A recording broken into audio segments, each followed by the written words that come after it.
ஓம் சாய்ராம், ஜெய் சாய்ராம். எல்லாரும் நல்லா இருக்கணும், எல்லாருக்கும் நல்லதே நடக்கணும். அன்பு குழந்தையே, அற்புதமான இந்த வியாழன் நாளில் என்னுடைய ஆரத்தி என்பது மிகவும் சிறப்பானதாகவும் விசேஷமானதும் அல்லவா? அதனால்தான் விசேஷமான சிறப்பான இந்த ஆரத்தியை உன்னை தொடச் சொல்லி அதன் அற்புத பலன்களையும் பரிசையும் உன் வாழ்க்கையில் நான் கொடுக்க போகிறேன். நிச்சயமா நீ நினச்சதெல்லாம் நடந்து அற்புதங்கள் உன் வாழ்வில் நிகழத்தான் போகிறது என் செல்லமே. உனக்கு நல்லது நடக்கணும் நல்லது நடக்கணும் நீ கேட்டுக்கிட்டு இருந்தாலும் இன்னும் உனக்கான நல்லது நடக்குதோ இல்லையோ, உன் அருகில் இருப்பவர்களும் எதிரில் இருப்பவர்களும் வாழ்விலும் பல நல்லதும் நன்மைகளும் நடந்து அவங்களும் செழிப்பாக வாழ்க்கையை மாற்றிக்கிட்டே இருக்காங்களா? கவலை கொள்ளாதே, மனப்பூர்வமாக அவங்களுக்கு வாழ்த்து சொல்லி பழகு. எந்த பொறாமை குணமும் போட்டி குணமும் இல்லாமல் மற்றவர்களின் வளர்ச்சியை பார்த்து யார் ஒருவர் சந்தோஷப்படுகிறாரோ அது காந்த சக்தி போல அவர்கள் வாழ்விலும் நல்ல முன்னேற்றத்தை கொடுக்கும்.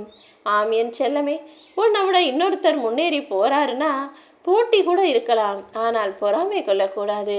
அவங்களுக்கு எல்லாம் கிடச்சிருக்கு, அவங்க வீட்டில் அது இருக்குது இது இருக்குது, அவங்களுக்கு அவ்வளவு வருமானம் வருதேன்னு மற்றவர்களை பார்த்து பொறாமை கொண்டு காழ்ப்புணர்ச்சியால் நீ யோசிக்கும் போது உனக்கு வர வேண்டியது தடைப்படும் என்பதை புரிந்துகொள். யாராவது நல்லா இருந்தாங்கன்னா நீ அதுக்காக சந்தோஷப்படலைனாலும் பரவாயில்ல, அதை பார்த்து வயிறறிந்து எதுவும் சொல்ல வேண்டாம் என் செல்லமே. நீ நேசித்த உறவும் நீ எதிர்பார்க்கும் விஷயங்களும் உன்னை தேடி வரவில்லை. உன் அன்பை புரிஞ்சுக்காத மனிதர்கள்கிட்ட என்ன செய்வேன்னு யோசிக்கிறியா? எதை பற்றியும் நீ கவலைப்பட வேணாம். உனக்கு என்ன நல்லது நடக்கணும்னு எனக்கு தெரியும்.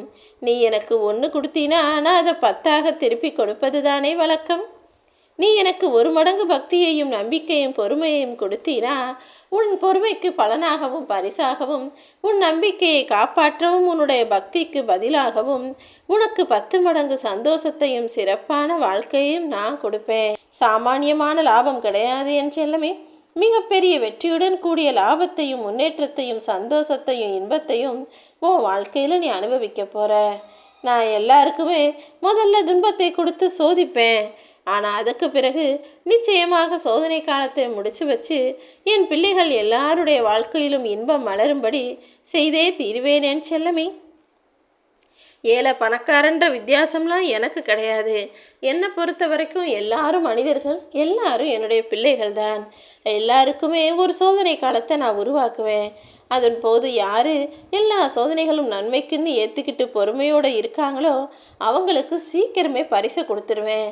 ஆனால் ஒரு சிலர் சோதனை காலத்தின் போது கஷ்டம் தாங்க முடியாமல் தவிச்சு துடிச்சு போய் என்ன செய்கிறதுன்னு தெரியாமல் தப்பு தப்பாக எதையாவது செஞ்சு மீண்டும் மீண்டும் சிக்கலில் மாட்டிக்குவாங்க. ஒரு சிலர் என்னை பக்தியோடு நம்பி வந்து என்னை காப்பாற்றுங்க நீ என்னிடம் சரணடைவார்கள். இப்படி ஒவ்வொருவரும் அவர்கள் செயல்களை பொறுத்து தான் அவர்கள் வாழ்வில் மாற்றத்தை உணர்வார்கள்.